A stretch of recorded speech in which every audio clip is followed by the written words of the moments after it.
en la primera hora de Emisoras Unidas. Hoy conversando con el felino de la noticia me dice, mire, haciendo el recorrido por las noticias de ayer, fue un día políticamente tranquilo, como cosa rara, me dice el felino. Bueno, sí, hay cosas que pueden empezar a cambiar, no necesariamente. De pronto se vuelve a la intensidad que hemos vivido, algunos dirán sufrido durante los últimos meses. Pero ya van, digamos, 15 días en el poder, llevan 15 días en el poder el nuevo Ejecutivo, la 10ª legislatura, y resulta que han ocurrido cosas en estos 15 días. Procesos en la ANAM, una convocatoria que habrá para elegir gobernadores, varios nombramientos.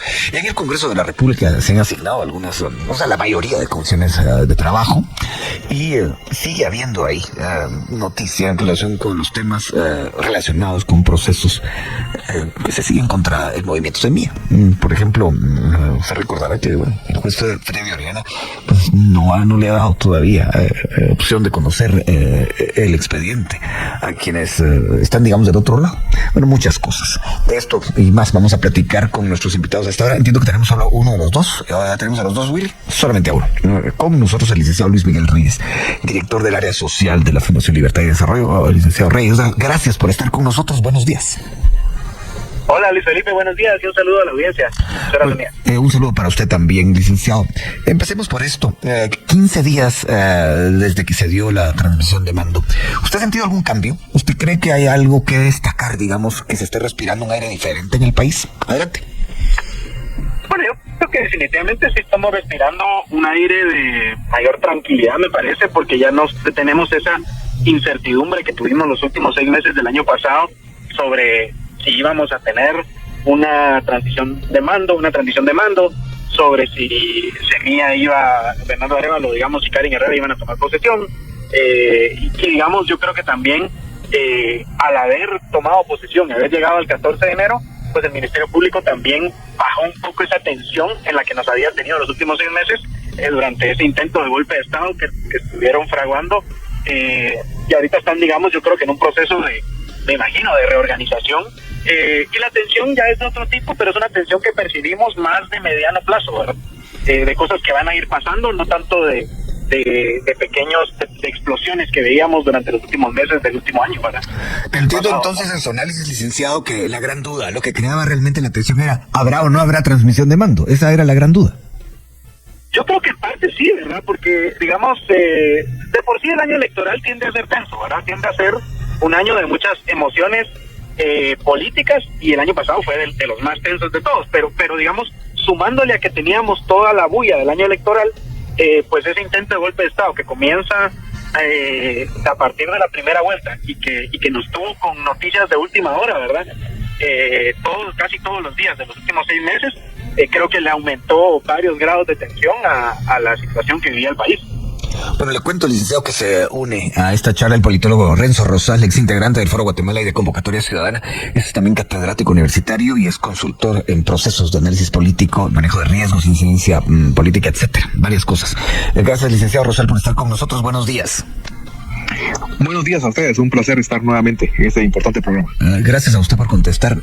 Voy a partir de una charla que se sostuvo ayer, concretamente ayer, con 3 diputados de la 10ª legislatura.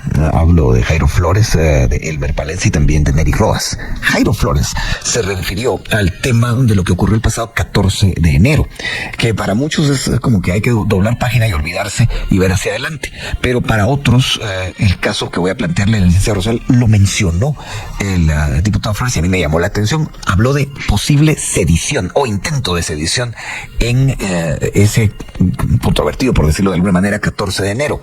¿Usted cómo cree que tendría que tomar la ciudadanía, las autoridades, el liderazgo nacional? ¿Es eso específico que sucedió el 14 de enero como para ver hacia adelante?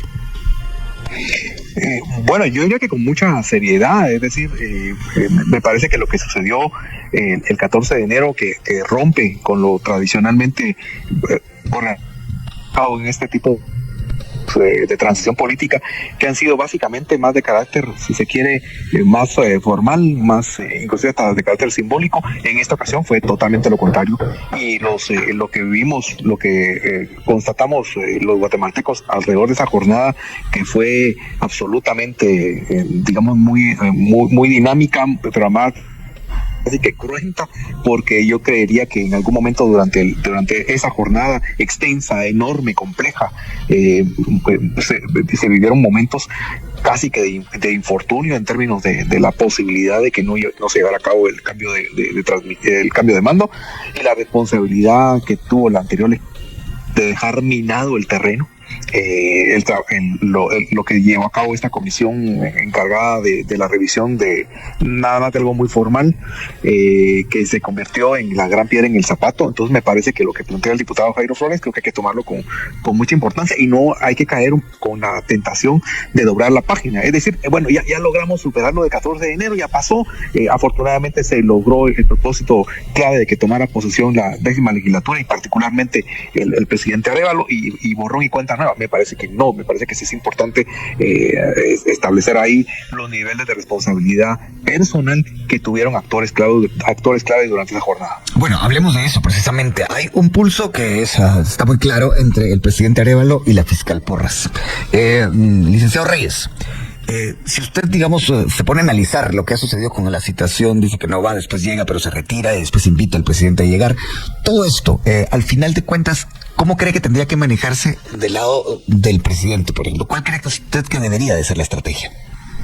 Yo creo que es importante ahorita que el presidente y su equipo de asesores, y no es que me atreva a darles un consejo, no es un consejo, sino más bien cómo lo veo desde afuera, ¿verdad? Es importante que la situación se analice con una cabeza más fría, ¿verdad?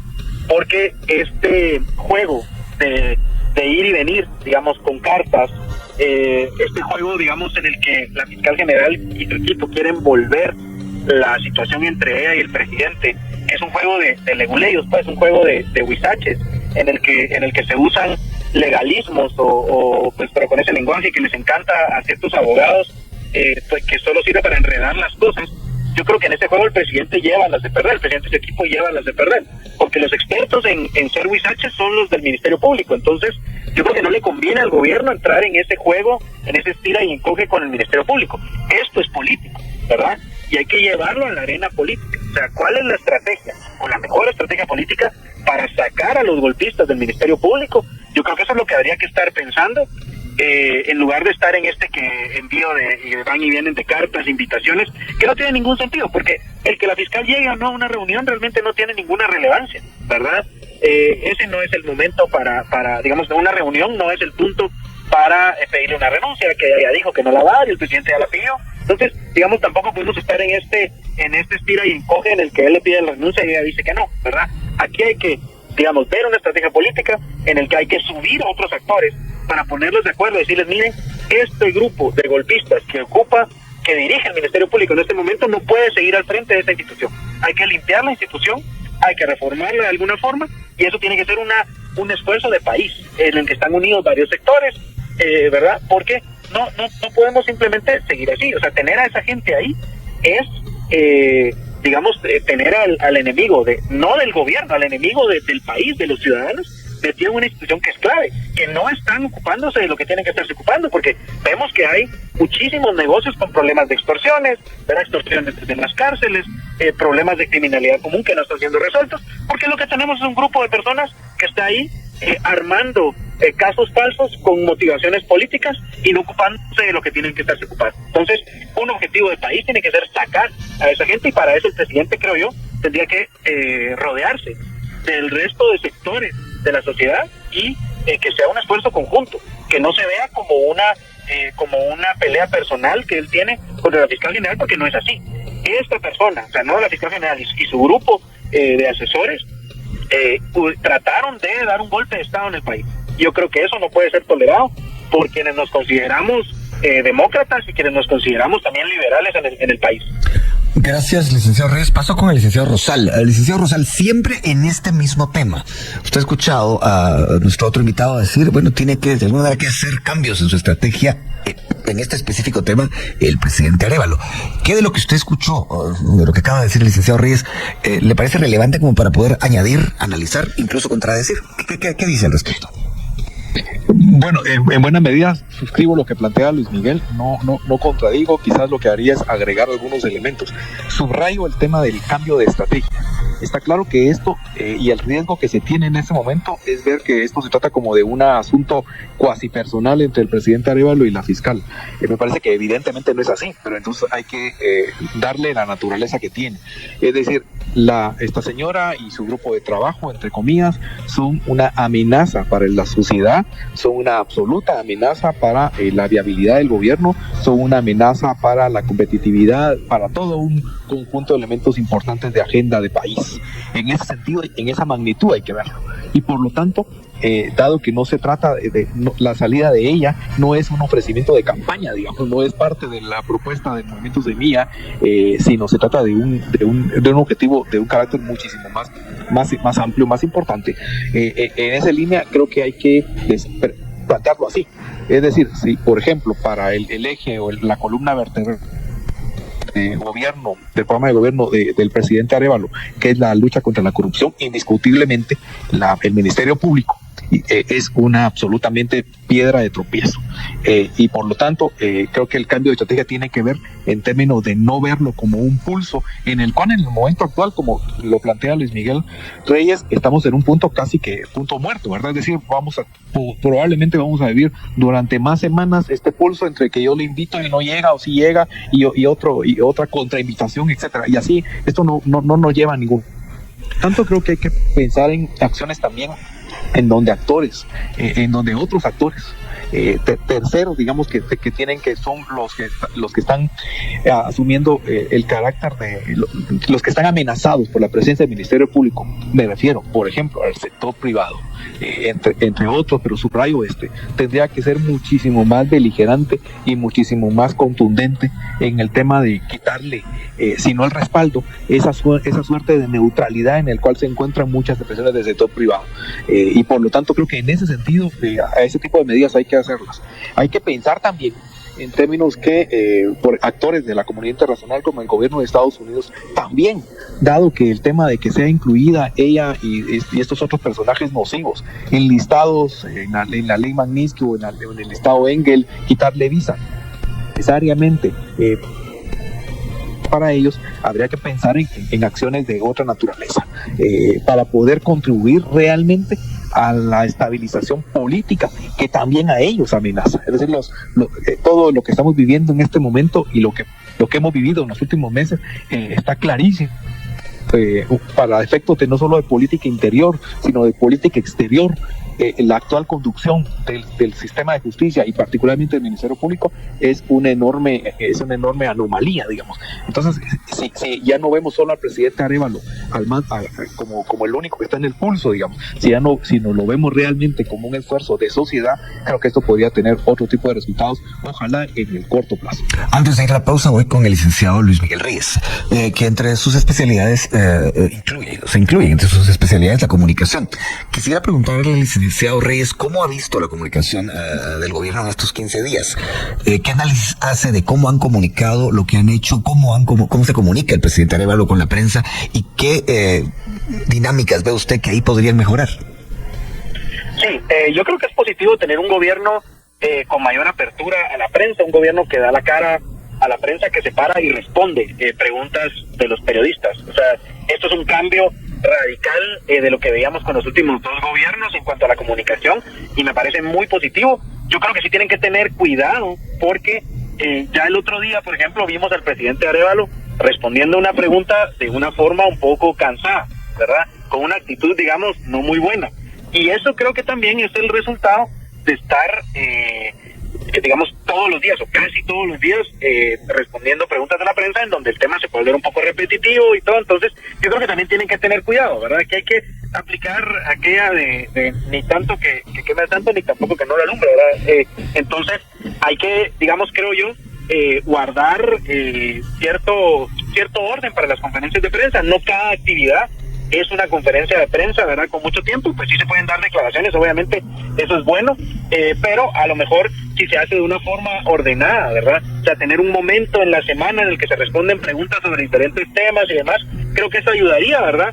Luego también que el presidente Arévalo no puede ser o no debe ser el el único vocero del gobierno, ¿verdad? Creo que es importante pues buscar unas formas alternativas para hacerlo, porque eso también ayuda a evitar ese desgaste que genera estar mucho tiempo expuesto a las cámaras, ¿verdad? Porque eso pues cansa y también es a veces se puede volver repetitivo. Entonces hay que tener cuidado con eso, pero yo sí aplaudo, ¿verdad?, que sea un gobierno de apertura y un gobierno que da la cara, que da declaración de prensa. También lo hemos visto en el Congreso, ¿verdad?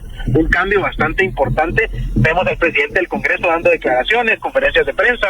Yo creo que solo el hecho que tengamos conferencias de prensa y no solo comunicados pregrabados ya es un cambio importantísimo y muy bueno, ¿verdad? Entonces lo que hay que hacer nada más es saber cómo manejarlo para que no se vuelva pues también algo que agobie, ¿verdad?, a todo el mundo, ¿verdad? Bueno, vamos a ir a la pausa, pero antes, la misma pregunta para el licenciado Rosal, pero plantea de otra manera. ¿Precisa el presidente Arévalo de un portavoz? Creo que sí, creo que un gobierno debe de tener un portavoz que sea el que esté en lo cotidiano, dando la información sustantiva, y eso ocurre.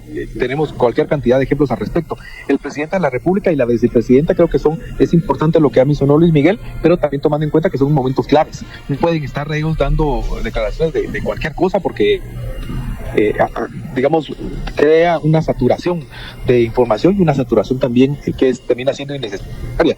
Yo apuntaría también a la necesidad de que haya una rotación, es decir, que haya un involucramiento muy activo del resto de miembros del gabinete. A la fecha hemos visto a algunos ministros dando algunas conferencias, pero creo que otros están como un tanto más guardados y no sabemos necesariamente cuáles, por ejemplo, en este momento, cuáles son sus prioridades de arranque, por dónde están iniciando. Yo creo que eso ayudaría un poco también a oxigenar y darle una agenda temática, una agenda, digamos, multitemática, que yo creo que puede ser más enriquecedora para los medios de comunicación, pero para la población en general. Y bien, hasta aquí el video de hoy. Recuerden que ustedes tienen la última opinión, la cual pueden dejar en la cajita de comentarios. Dicho esto, nos vemos en el siguiente video. Adiós.